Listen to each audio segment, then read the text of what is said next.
Bonjour à tous et nous nous retrouvons pour un nouveau lundi pédagogie d'Agrium pour continuer à découvrir des expériences pédagogiques innovantes. Et aujourd'hui, on va parler d'une séance de travaux pratiques durant une journée qui a été animée complètement à distance. Et pour ce webinaire, j'ai le plaisir d'accueillir Annabelle Tavernier, qui est maître de conférence à AgroSub Dijon. Donc, pendant que vous entrez progressivement dans la salle, je vous rappelle que dans nos webinaires, vous avez deux possibilités d'interagir avec l'intervenante et moi-même. D'une part, le bouton discussion ou converser ou chat selon votre version de Zoom qui vous permet de donner des informations ou de me faire part d'éventuels soucis techniques. Et puis l'autre bouton qu'on utilise là beaucoup plus, et je vous le conseille vivement, c'est le bouton Q et R pour questions et réponses, qui vous permet de poser toutes les questions que vous souhaitez à Annabelle, évidemment tout au long du fil de sa discussion. Donc, je vous souhaite un bon webinaire et je vais donner la parole à Annabelle qui nous a concocté un beau diaporama. Et Annabelle, vous avez la parole. Merci beaucoup. Donc, bonjour à tous et merci d'être là pour ce webinaire. Donc, moi, je vais vous parler de l'animation qu'on a effectuée pour une journée de TP à distance. Donc, je suis actuellement maître de conférence contractuelle en physiologie de la nutrition à AgroSub Dijon. Et puis, je vais vous parler un peu de toute la réflexion qu'on a eue pour animer cette journée et pour adapter surtout cet enseignement assez particulier au distanciel. Donc, au niveau du contexte, on a travaillé du coup pour adapter cet enseignement sur les deuxièmes années d'ingénieur agroalimentaire. C'était cette année 87 dans la promotion, et notamment dans le module de nutrition humaine 2, qui prend suite au module de nutrition humaine 1 qu'ils ont eu en première année, donc pour approfondir les connaissances sur la nutrition humaine. Ce module est sous l'égide du département des sciences des aliments et de la nutrition, et plus particulièrement sous l'égide de l'unité pédagogique nutrition et toxicologie alimentaire. Et il est composé du coup de 6 heures de cours magistraux et de 44 heures de TP. Donc, je ne vais pas vous parler des 44 heures de TP, mais je vais juste vous présenter le contexte des 44 heures, en tout cas, qui composent ce module. Donc, l'objectif de ces 44 heures, ça va être de mettre en évidence ce lien alimentation-santé. Donc, pourquoi mettre en avant ce lien alimentation-santé dans leur cursus d'ingénieur? Ça va être vraiment pour relier leur travail, leur futur travail d'ingénieur, au choix des matières premières et à la formulation des aliments qui vont être amenés à fabriquer, et du coup, à relier ça à la physiologie et les effets sur l'organisme. Ça va vraiment leur donner les connaissances fondamentales indispensables à la compréhension de la valeur santé des aliments. Donc, ce module est divisé en groupes TD, donc ils travaillent en groupe TD, donc ils sont là cette année, ils étaient 23 maximum par groupe. Et ils vont être, donc nous on va les sous-diviser en groupes de 5 à 6 étudiants, donc groupe projet, qu'on les appellera groupe projet. Ils vont pouvoir travailler sur 2 sujets de recherche au choix. Donc par exemple, cette année, on avait l'impact d'une alimentation riche en lipides sur la mise en place de l'obésité, et de l'autre côté, si une supplémentation en fibres dans l'alimentation pouvait avoir un impact sur cette mise en place de l'obésité. Donc là-dessus, une fois qu'on leur a donné en fait ces sujets, ils vont construire une bibliographie, aller faire des recherches un peu, construire leur propre problématique, quelles sont les questions qui se posent sur ces sujets, et ensuite pouvoir faire un plan expérimental, donc avec différentes expérimentations. Donc là, en fait, on avait des souris pour qu'ils travaillent dessus, qui étaient sous régime du coup. Et donc, ils vont aller faire un plan expérimental pour, pour pouvoir aller chercher, répondre à la problématique. Ensuite, ils devaient faire du coup l'expérimentation pratique. Donc ça, c'est plutôt ce qui m'intéressait pour animer cette journée de TP. En fait, je vais vous décrire peu après. Ensuite, une fois qu'ils avaient leurs résultats, ils passaient à l'interprétation, et ils avaient également des rendus oraux et écrits. Donc, un rendu oral donc, pour nous présenter une première fois leur plan expérimental et ensuite un rendu oral et un rendu écrit pour nous présenter l'intégralité de leur projet de recherche, donc sous forme d'articles scientifiques. Le rendu. Donc, je ne vous l'apprends pas, mais du coup, on a eu l'annonce du confinement le 28 octobre. Donc, on avait le début de nos TP le 16 novembre. On a eu une réunion entre collègues pour décider de ce qu'on allait faire, du coup, de l'avenir comment on allait s'organiser pour les TP le 2 novembre. Donc, du coup, le 2 novembre a été pris la décision de passer tous les TP en distanciel. Donc, il y a eu, voilà, on a eu une petite quinzaine de jours pour se retourner et pour adapter cette journée de TP. Donc, normalement, cette journée de TP se déroule comme suit, donc avec 8 heures dans l'animalerie de l'équipe de recherche, donc 8 heures de demi-journée avec le même groupe, où ils vont pouvoir faire des ateliers sur les souris, que ce soit en termes de comportement, d'écohémérie, donc qui est une méthode qui va pouvoir déterminer la composition corporelle par résonance magnétique nucléaire. On va pouvoir aussi leur faire mesurer la dépense énergétique et faire des tests de tolérance à l'insuline et au glucose. Donc ça, voilà, c'est ce qu'ils font normalement en présentiel. Donc, quelles ont été nos problématiques? Donc déjà, comment garder l'attention pendant les 8 heures? Ça, je pense que c'est une problématique qu'on a souvent eue tous quand on faisait de l'enseignement distanciel, comment garder l'attention.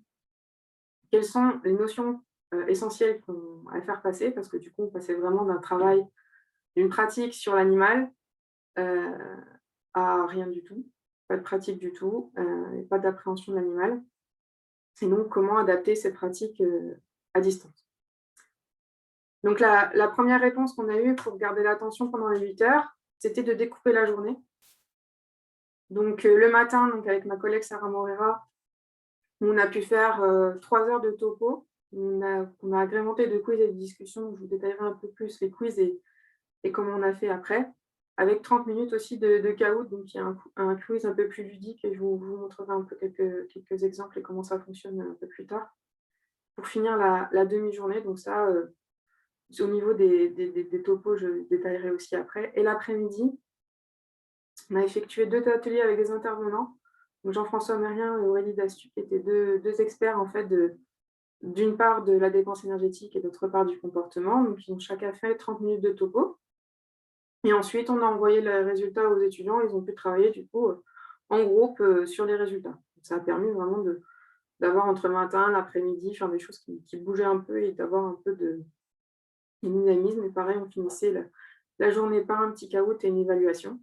Et on faisait souvent 2 à 3 pauses par demi-journée. Ça dépendait un peu de comment on avait parlé, etc. Et on faisait des pauses de 10 minutes minimum pour vraiment apporter, enfin, de limiter la perte d'attention et d'apporter un peu de dynamisme. Donc ça a vraiment permis le découpage. Je vous montrerai les évaluations de la journée par les étudiants, les quelques remarques. Vraiment, ils ont apprécié en fait ce fait de découper, d'avoir plusieurs choses qui se sont déroulées dans la journée. Donc, comment garder l'attention? Donc, première chose qu'on a fait, c'est poser des questions orales à tous, des questions totalement ouvertes. Alors, je pense que ça, dans vos enseignements, vous avez à peu près les mêmes retours. C'est que, OK, ça marche, on a des réponses, mais souvent, c'est toujours les mêmes qui participent. Donc ça, on l'a quand même fait pour apporter un peu de dynamisme. On a suivi à côté, du coup, tous les gens qui ont participé avec un fichier partagé. Donc, si c'était moi qui faisais la présentation, c'était Sarah qui notait sur le fichier pour savoir qui participait et combien de fois. Donc ça nous a permis, s'il y avait un blanc ou une question qui était non répondue, de pouvoir aller chercher des personnes qui n'avaient possiblement pas répondu ou pas participé du tout. Ensuite, on est allé chercher aussi la participation via un quiz intégré directement dans la présentation. Donc, on a utilisé WooClap. Je vous montrerai un peu comment ça fonctionne et quels sont les avantages de cet outil qui est vraiment très, très bien. Ensuite, les ateliers avec les intervenants, donc Jean-François et Aurélie, qui, eux, ont présenté des photos et des vidéos, en plus de leur appareil, des appareils qui sont utilisés normalement en recherche et qui ne sont normalement pas du tout utilisés par les étudiants. Donc, ils sont là, ils ont vraiment pu appréhender, disons, les gold méthodes, en fait, qu'ils auraient dû utiliser normalement pour monter s'ils faisaient vraiment leur projet de recherche. et donc avoir des explications et surtout des résultats qui étaient, heu, qui étaient très, très fiables, hein. C'est vrai que d'habitude en TP notamment, que ce soit en comportement, en dépenses énergétiques, ils ont tendance à avoir des résultats des fois un peu bancals. Donc là, du coup, ça a beaucoup aidé notamment après à l'interprétation des résultats.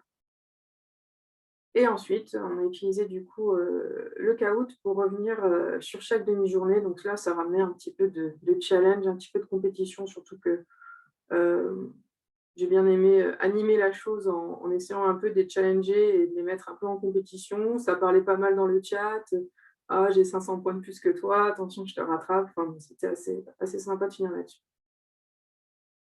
Et ensuite, du coup, on leur a proposé une petite évaluation de la journée et un petit recueil de remarques, donc je vous ferai un petit résumé, à la fin.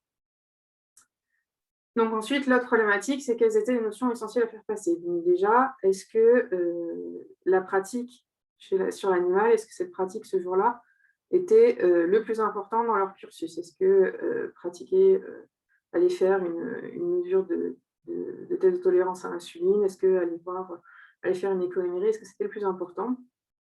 Donc là, on a plutôt, pour adapter ça, on a plutôt recentré, la chose sur la réflexion, sur la préparation des expérimentations.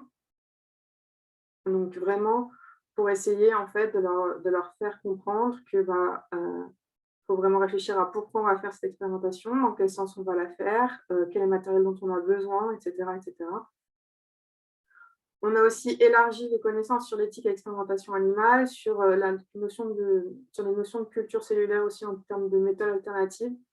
Donc ça a permis aussi, bah, de parler de beaucoup de choses, de l'hébergement des animaux, des comités d'éthique et cetera. Ce qui n'est, souvent pas trop ou très peu, abordé lors des TP en présentiel.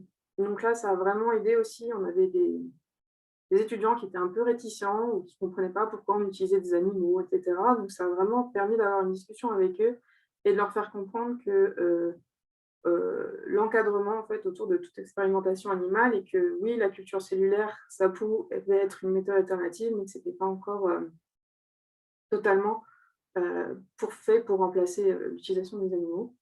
Et puis on a aussi eu, l'aide à l'analyse des résultats. Donc ça a été aussi, bienvenu pour eux parce que du coup, ça leur a vraiment aidé à comprendre en fait, les choses et ça s'est vu en fait, à la fin dans leur compte rendu et cetera. Ensuite, comment on aurait pu adapter la pratique sur l'animal à distance? Donc, au début, on a pensé à mettre des vidéos. Alors oui, mettre des vidéos pour montrer, les techniques d'injection, de prélèvement et cetera, ça pouvait être pas mal. Mais on s'est dit qu'à distance, on n'avait pas ce retour de l'étudiant. C'est vrai que, parfois en TP, ça peut en mettre certains mal à l'aise et cetera. Donc du coup, on a préféré faire des vidéos, mais uniquement, sur les locaux. Donc on rentre dans une animalerie conventionnelle, et cetera et sur les appareils, mais sans présence d'animal pour éviter justement ce possible malaise de certains ou voilà. Donc du coup, on a préféré, présenter les choses comme ça en expliquant vraiment comment fonctionne l'appareil et comment ça va se passer sans effet animal. Donc au niveau de la présentation interactive, donc c'est surtout la présentation du matin avec Sarah. Donc comme je vous ai dit, on a utilisé WooClap. Donc WooClap, à quoi ça sert? C'est une application qui est en ligne.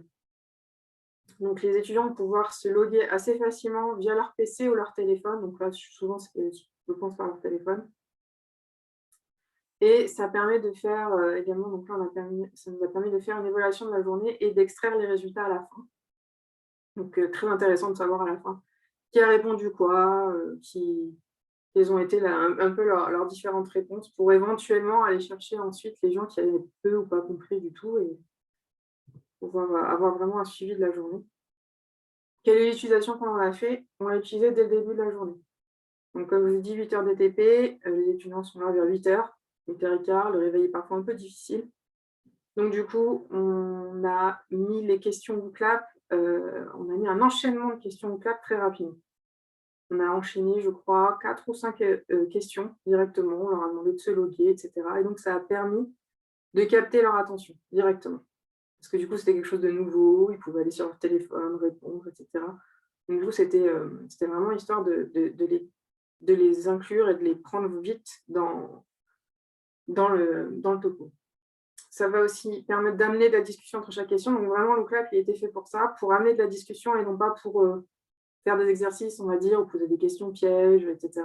C'était vraiment pour amener de la discussion et surtout aller chercher là les participations de ceux qui ne parlent pas ou peu. C'est vrai que des fois, il y en a certains qui ont du mal à allumer leur micro, écrire dans le chat, etc. Donc le vocab, ça permettait d'avoir une réponse de ces personnes-là sans qu'ils soient vraiment euh, à se démute ou autre. Donc ça se présente un peu comme ça sur l'application en ligne, WooClap. Donc là, c'est tous les WooClap qui ont été faits pour chaque groupe. Donc j'avais choisi de les faire d'en faire un pour chaque groupe. Donc j'en avais juste fait un et ensuite ça se duplique assez facilement, hein. Je les ai juste renommés après. Et du coup, ensuite, lorsqu'on rentre dans un WooClap, bah, vous avez en haut toutes les questions disponibles. Donc là, il y en a encore, hein.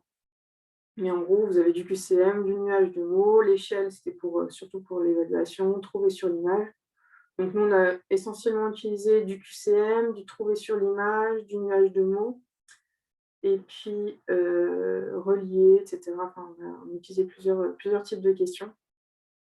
Donc soit WooClap vous permet de le mettre directement et de mettre votre PPT directement, mais vous perdez les animations, donc ça peut être un peu embêtant. Nous, on a demandé un pseudonyme du participant, comme ça, à la fin, on avait vraiment sur l'Excel d'extraction qui avait répondu quoi. Et donc, vous pouvez aussi l'intégrer directement sur votre PowerPoint, donc via le store, vous prenez le complément WooClap, et ensuite, il se retrouvera dans vos compléments pour l'insérer directement, et vous allez pouvoir choisir ici le WooClap que vous voulez sélectionner, la question, vous mettez insérer la question, et du coup, ça va permettre en fait que quand vous allez passer sur votre PowerPoint, vous allez pouvoir voir les réponses s'afficher en temps réel. Donc ça, c'est très bien. Donc là, ça a été une des premières questions qu'on posait à l'arrivée. Quelles sont les espèces utilisées en expérimentation animale? Les étudiants répondaient, donc ils pouvaient soit répondre directement en écrivant le mot, soit liker des réponses déjà données. Et puis ensuite, bah, le WooClap fait que plus c'est répondu, plus le mot est écrit en gros. Et puis ensuite, on intègre la discussion, on parle dessus, etc. Donc là, on a eu 69 réponses différentes. Donc plutôt pas mal sur un groupe de 23 au maximum. Et puis ensuite, on revient sur une petite diapo de conclusion en mettant les petits animaux et puis on parle un peu. Donc ça, c'était aussi assez sympa. Une autre type de question, donc là, c'était vraiment quand on était dans la réflexion de comment on peut préparer une manipulation. Donc là, c'était un test de tolérance orale au glucose. Donc on avait fait juste un tableau avec pas de matériel disponible, tout ce qu'on pouvait avoir en gros sur une paillasse. Et les étudiants allaient pointer, sélectionner ce qu'ils pensaient utiliser, s'ils devaient faire cette manipulation. Et ensuite, on prenait toutes les réponses. Pourquoi vous avez utilisé ça? Pourquoi pas ça? Pourquoi il faut utiliser plutôt ça? Etc. Et donc, ça permettait vraiment de leur montrer la réflexion quant à la préparation. Vraiment, et du coup, de s'imaginer ensuite la pratique qu'ils auraient pu avoir en présentiel. Là aussi, ça a pas mal répondu. 176 réponses différentes, donc c'était assez sympa. On voyait les points qui s'allumaient en plus en direct, donc c'est assez visuel. Et puis là, bon, on ne voit pas grand-chose, mais en gros, c'est juste pour vous montrer l'Excel de sortie. Donc là, vous avez toutes les questions qui sont répondues, les pseudos des différentes personnes qui ont participé, les différentes questions, sachant que dans votre Excel, vous avez aussi la possibilité d'aller voir question par question avec le nombre de pourcentage de personnes qui ont répondu, etc. Donc c'est plutôt bien fait, c'est plutôt intéressant d'aller voir à la fin comment ils ont appréhendé les questions et ce qui a été répondu. Donc WooClap, vraiment, ça a été l'outil phare de la journée et que ça a vraiment permis de dynamiser, d'obtenir cette discussion. Le Kahoot, lui, vraiment, ça a été vraiment la partie ludique, la partie un peu plus détente, mais quand même pour revenir pour voir s'ils avaient vraiment suivi les 2 demi-journées. Donc c'était un quiz ludique en ligne qui va vraiment amener là, du coup, la compétition. Il y a seulement deux types de questions disponibles dans le format gratuit. C'est les QCM ou les vrais ou faux. Et du coup, vous allez pouvoir moduler le temps de réponse, mettre plus ou moins de temps de réponse et modifier aussi le nombre de points. Nous, par exemple, on avait fait une question bonus qui valait 2 fois plus de points que les autres. Donc ça a permis aussi, pour certains de prendre l'avance. Donc c'était assez amusant aussi de les voir, un peu se tirer dans les pattes, lors de ce quiz. Donc c'est assez simple, hein, vous créez votre Kahoot et puis ensuite vous avez un code à donner aux étudiants. Donc ils se loguent soit sur leur téléphone, soit sur leur ordinateur. Donc vous partagez votre écran, donc vous avez la question, les 4 réponses. Donc le temps qui s'affiche ici, le nombre de réponses qui ont été, de participants qui ont déjà répondu. Et l'étudiant, lui, par contre, il n'a juste que les 4 carrés avec, sans la question et sans les réponses. Donc il faut bien leur dire avant de commencer le Kahoot qu'ils aient un visu sur votre écran. Et ensuite, à chaque question, en fait, vous avez un petit tableau des scores qui s'affiche, donc avec les différents étudiants, le nombre de points qu'ils ont marqué qui dépend s'ils ont donné la bonne réponse, bien sûr, et aussi à la vitesse à laquelle ils l'ont donné. Donc, plus on est rapide et avec la bonne réponse, mieux c'est, mais il faut faire attention, il y en a beaucoup qui se sont trompés. Et puis à la fin, vous avez un petit podium comme ça qui s'affiche, donc ça aussi, ils ont bien aimé. Et vous avez aussi tout ce qui est report, donc vous pouvez ensuite aller voir qui a répondu quoi, le pourcentage de bonnes réponses, et comme ça vous permet aussi d'aller voir les gens qui ont peut-être été soit perdus, soit déconnectés, et de pouvoir aller revoir spécifiquement ces étudiants-là qui ont eu un mauvais pourcentage de bonnes réponses. Donc ça, c'était pour la partie vraiment Kahoot. Au niveau des ateliers, donc les ateliers qui ont eu lieu l'après-midi, donc on a eu Aurélie et Jean-François qui étaient experts d'une méthode d'étude, donc Aurélie pour le comportement, Jean-François pour la dépense énergétique. Ils ont présenté rapidement comment ils avaient, parce que du coup c'est eux qui avaient travaillé sur les animaux de TP pour avoir les résultats. Donc ils ont présenté les différentes méthodes qu'ils avaient à leur disposition. Ils ont présenté comment ils avaient mesuré les choses chez les SOE de TP. Et ensuite, du coup, les résultats étaient envoyés aux étudiants et on passait du coup par groupe prolongé dans la classe virtuelle. Donc, c'était redivisé en petits groupes. Et puis, on rappelait les consignes, etc. Et on finissait encore la demi-journée sur un petit Kahoot uniquement avec des questions, du coup, issues des méthodes de comportement et de dépenses énergétiques. Au niveau de l'évaluation par les étudiants, et du coup, à la fin de la journée, on a fait une petite évaluation. Donc, ils avaient 4 affirmations à noter de 0 à 5. Il y avait 91% des étudiants qui ont répondu. Donc là, en termes d'affirmation, on avait la présentation était interactive et dynamique. Donc, on avait 4,6 sur 5, une très bonne note. Le contenu était intéressant et suffisamment appliqué à la pratique. Donc là, pareil, 4,2. Je comprends mieux les problématiques de la recherche en expérimentation animale. Donc là, ça a vraiment aidé certains à comprendre ces problématiques. Et ensuite, un peu en dessous, mais pour l'interprétation des résultats, c'est vrai que l'interprétation des résultats, c'était vraiment que l'après-midi. Donc, ils ont eu l'impression d'être un peu submergés par les résultats qui leur parvenaient, mais en fait, on avait d'autres séances pour l'interprétation. Donc, c'était vraiment pas la priorité, on peut dire, dans cette séance. Ensuite, on leur a laissé dire un peu tout ce qu'ils voulaient. Donc, on a eu de très, très bons retours. Donc là, j'en ai eu quelques-uns. Il y a eu 63% des étudiants qui ont quand même eu une remarque et elles sont à 99% très, très positives. Donc, vraiment, à part dire que c'était un peu long, 8 heures, certains, je crois qu'il y a eu une personne qui a dit ça, mais ça, on ne dit rien. Mais sinon, on a eu vous avez fait votre possible pour un éditeur de TP interactif, ça passe plus vite avec les petits quiz, etc. Donc, vraiment, l'utilisation du vocab et du Kahoot qui ont été très, très appréciées. Merci beaucoup pour l'alternative. Super bonne idée de filmer l'animal. C'est vrai qu'on avait filmé les locaux. Et avoir l'impression d'être dans une vraie classe et pas seule, ça aussi, c'est une très, très bonne remarque. On a vraiment eu du coup ce retour et le fait de savoir qu'on leur a permis de se sentir un peu moins seuls dans leur chambre. C'était très, très valorisant. Donc pareil, ça change et ça aide à rester attentif et concentré. Donc ça, c'était aussi très important, c'est ce qu'on voulait. On voulait vraiment capter l'attention pendant cette journée. Et puis, on a quand même pu acquérir des connaissances en termes de pratique animale en labo. Ça aussi, c'était l'objectif de la séance. Donc voilà, ça c'est quelques exemples que j'ai mis.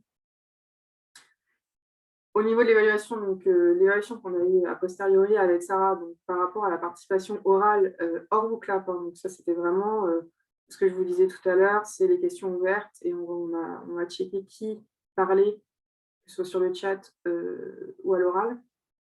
Donc on a réussi à aller chercher quand même 72 des étudiants, donc c'est quand même plutôt pas mal pour un enseignement à distance et sur ces 72 on voit quand même qu'il y a une grosse majorité, qui ont participé, plus de 2 fois. Donc 2 à 3 fois, c'est là, 4 à 6 là. Donc ça, c'était des personnes, voilà, sur les 72 il y a quand même les personnes qui participaient plus de 2 fois. Donc ça, c'était aussi un super, une super donnée à avoir à la fin. Pardon.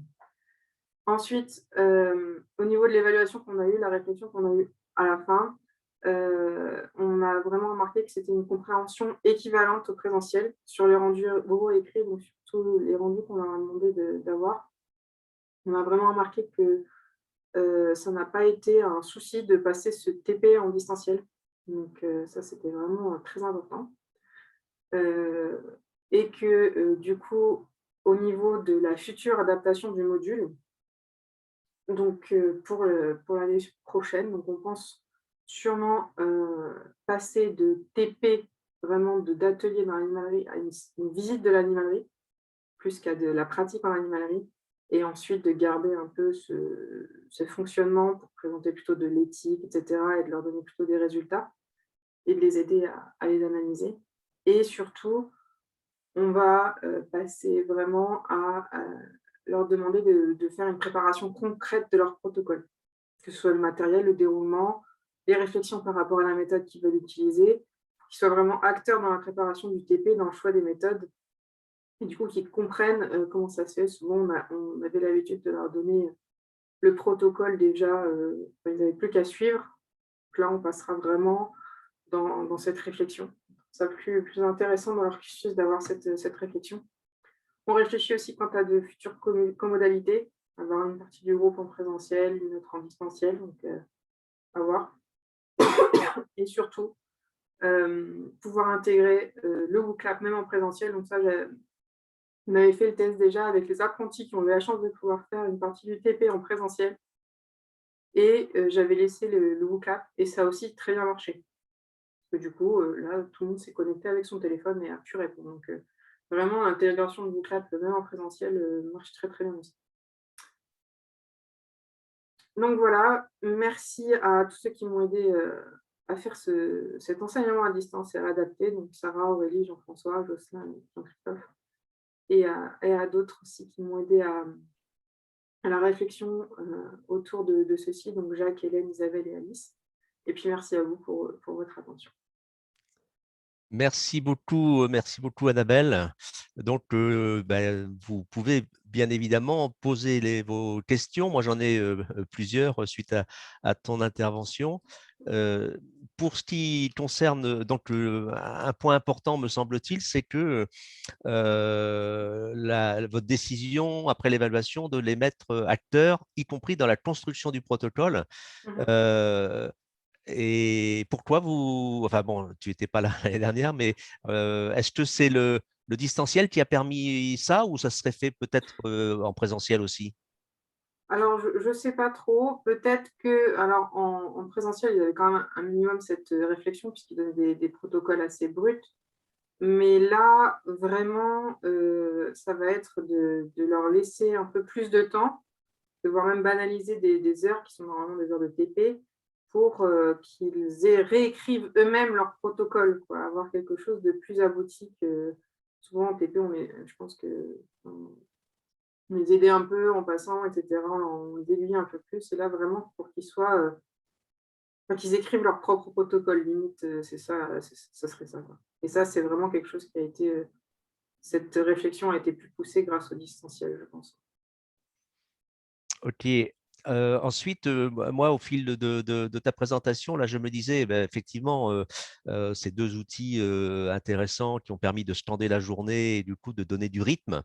Peut-être, quelquefois beaucoup plus qu'en présentiel où les étudiants, peuvent être passifs. Bon, quand même en TP, ils ne le sont pas, Mmh, mais à part ils sont un peu, comment dire? Ils sont dans une situation moins active. Enfin, ils sont actifs, mais en fait, ils respectent un protocole, donc ils sont plus dans la procédure, quoi, ouais. que dans la réflexion sur le process et cetera. Et hem et du coup, je me disais, hem bon, ça c'est un apport, des outils, mais à la limite, est-ce que, il n'y a pas un risque, de surusage de ces outils? Est-ce qu'en fin de en là, où on est en fin d'année, est-ce qu'en fin d'année, vous avez fait un peu le bilan sur, avec les étudiants sur, sur tout ce qui s'est passé pendant, la période enfin, pendant l'année où il y a eu quand même majoritairement du temps en confinement? Et est-ce que quelque part, si tout le monde se met à utiliser, WooClap et Kahoot dans tous les cours, y compris en présentiel, est-ce qu'à un moment donné, ça va pas devenir un peu trop banal? Alors peut-être, je pense qu'après, c'est vraiment, enfin là, quand, qu'on va le garder en présentiel, c'est vraiment pour, s'il y a 2 heures de topo, c'est poser trois quatre questions Kahoot, c'est pas faire tout un cours Kahoot, Bootcamp. C'est pas vraiment faire comme là, on enchaînait des fois cinq six questions à la suite de Bootcamp pour garder l'attention, mais en tout, je crois que j'avais sur la demi-journée, j'avais maximum, je crois qu'on était à 15 questions, donc c'est pas non plus énorme, quoi. Je pense qu'il faut alors ça peut devenir, banal si on en met trop dans la journée, quoi. Mmh. Faut vraiment s'en servir de façon à ce que c'est à des moments clés, du topo, donc à l'arrivée, ça les capte, ça les intéresse. Ensuite, passer plus sur des questions orales et là, on a remarqué aussi possiblement qu'ils participaient peut-être plus facilement, du coup, pour ce démute, en tout cas en distanciel et en présentiel, enfin après j'étais avec, au niveau des apprentis, ça j'avais pas de souci au niveau de la participation orale, ils étaient très participatifs, donc c'était pas un souci. Mais voilà, c'est peut-être quelque chose qui va aussi aider à débloquer un peu cette appréhension qu'ils ont parfois à lever la main, à participer. Donc il faut vraiment s'en servir pour ça. Il ne faut pas vraiment que recentrer les questions et le dynamisme que sur le vocable. L'autre question aussi que j'avais envie de poser, parce qu'on voit bien qu'il y a du il y a il y a il y a il y a eu une organisation un peu rapide parce que vous aviez 15 jours pour préparer votre journée de TP. Avec le recul, est-ce qu'au-delà d'une transformation, d'une journée, avec, des outils, différents par rapport au présentiel, est-ce que ça vous a fait réfléchir à la possibilité comment dire? De développer, une sorte de désynchronisation des enseignements avec ce qu'on appelle, l'asynchrone, Ouais, justement, on avec, en parlait, ouais, avec mes collègues, vendredi. Hem De vraiment parce que là, en fait, comme j'ai présenté le module en début, on a une grosse partie où plus ou moins ils sont plus ou moins en autonomie dans la classe virtuelle où ils travaillent en groupe sur de la biblio, des choses comme ça. Et parfois, je pense que certains étaient soit un peu perdus et cetera. Et donc au niveau de l'asynchrone, on a pensé vraiment à, faire, parce que pour septembre, on réfléchit déjà beaucoup à comment on va s'organiser. Donc, surtout pour ces heures en fait de travail-là, à faire, déjà la comodalité, avoir une partie en présentiel, une partie en distanciel et pour cette partie en distanciel, avoir quelque chose d'asynchrone avec une espèce de questionnaire ou un mini compte rendu pour qu'ils arrivent à nous dire: «Bah, qu'est-ce que j'ai fait pendant cette séance? Quelles sont les informations que j'ai été chercher? Qu'est-ce qu'il me reste à faire?» pour essayer de voir où est-ce qu'ils en sont et comme ça quand, ils arriveront en présentiel, on aura plus ou moins quelque chose qu'ils auront rendu, à la fin du TD pour reprendre là-dessus. Donc ça, c'était une réflexion qu'on a eue. Alors une autre question, toujours dans la diversification des des rythmes et des activités, mais aussi des publics, puisque là tu as parlé, aussi des apprentis. Est-ce Ouais. que, ça vous a fait réfléchir aussi à une approche, alors non plus comodale, mais bimodale, c'est-à-dire, possibilité d'aller jusqu'à, une unité d'enseignement qui pourrait être proposée, pour ceux qui le veulent, en présentiel et puis pour, des publics plus Mmh. plus difficilement, des fois qu'on appelle des publics empêchés, hein, c'est-à-dire que des étudiants apprentis qui sont en entreprise et qui pourraient suivre une partie du à distance pour pouvoir favoriser l'organisation des emplois du temps quand ils sont présents dans l'école, ou pour des étudiants étrangers qui pourraient suivre une partie d'un module ou d'une UE à distance. Mm. Est-ce que On c'est des a- choses? on n'a pas encore eu cette réflexion-là. C'est vrai qu'après, pour les apprentis, au sein de l'école, ils ont forcément les semaines où ils reviennent à l'école. Donc, c'est des semaines qui sont assez banalisées pour eux. Donc, on sait qu'ils seront là. Donc, il n'y a pas cette réflexion-là qui s'est développée. Mais après, je ne sais pas en termes de comment ça pourrait s'organiser. Ça, je ne sais pas du tout, mais je pense pas. OK, je vérifie, oui, c'était très clair, hein, donc il y a pas de question pour l'instant, mais moi j'en ai, encore une, justement sur les enseignants, du coup, parce que, là vous avez, eu un gros investissement. Est-ce que tu as le sentiment que, qu'il y a une dynamique sur l'usage des outils numériques qui devient un peu irréversible, ou est-ce que tout le monde a hâte de revenir au 100% présentiel et de ne plus entendre parler des outils numériques? Alors, moi, je parle avec certains de mes collègues et notamment, je pense à Isabelle qui a même envie, elle, pareil, de recourir à des outils numériques comme là, je mettais WooClap en présentiel, quoi. Quelque chose. Mais après, c'est vrai que je pense qu'ils ont beaucoup, en majorité, envie de retourner en présentiel, c'est sûr, quoi. Mais je pense qu'il faut vraiment, il y a vraiment possibilité d'utiliser ces outils, de ce qu'on a appris de cette grosse partie en distanciel et des adaptations qu'on a eues. Il faut vraiment valoriser ça pour essayer d'intégrer ça dans des cours en présentiel et d'apporter quelque chose en plus, quoi. OK. Alors peut-être une dernière question. Au-delà de transformer son cours pour être en distanciel, heu, est-ce que, toi ou tu vois tes collègues, aller chercher des cours qui existent déjà sur le net ou dans d'autres, chez des collègues ou dans d'autres écoles, des cours en ligne qui peuvent être utilisés, et intégrés dans vos propres cours? Alors ça, non, j'ai pas vu. Enfin, moi, je suis pas allée chercher non plus. Enfin, j'ai essayé de construire le TP un peu comme ça et d'avoir surtout Alice qui m'a donné les outils pour sortir les idées de ma tête et pouvoir les poser, quoi, clairement sur le topo. Mais sinon, non, j'ai pas vu aucun de mes collègues chercher un cours. Et non, je même pas venu à l'idée, quoi. Mais c'est vrai que ça peut être intéressant d'aller voir, d'aller en prendre une partie, c'est pas. Bah, disons que dans tout ce qui concerne en particulier en lien avec l'alimentation, enfin en lien avec tout ce qui est alimentaire en particulier, il y a le projet IL qui vise à partager justement des enseignements. Je ne sais pas si tu as entendu parler, AgroSup Mmh, est très investi dans ce projet. OK, d'accord. bah, écoutez, curieusement, les questions, n'affluent pas aujourd'hui. J'espère que, les choses sont claires. Donc du coup, toi, tu es, maître de conférences, contractuel et Ouais. donc qu'est-ce que comment tu vois, toi, du coup, l'avenir du métier d'enseignant? Puisque là, contractuel, ça veut dire que tu as envie de devenir enseignante, Ouais. enseignante-chercheur. Et donc, comment tu vois, toi, l'évolution du métier? On dit que de plus en plus, on va personnaliser les enseignements, et ce qui fait qu'on va utiliser de plus en plus les outils numériques pour pouvoir mieux suivre les performances des étudiants, pouvoir mieux. On parle aussi de traces d'activité. Bah, vous avez suivi des traces d'activité Ouais. puisque tu as montré un tableau Excel où il y avait un certain nombre de traces. Est-ce que ça, c'est vraiment des apports du numérique qui vont faire qu'on va tous s'y mettre, ou est-ce que c'est des choses qu'il vaut mieux éviter dans le métier d'enseignant?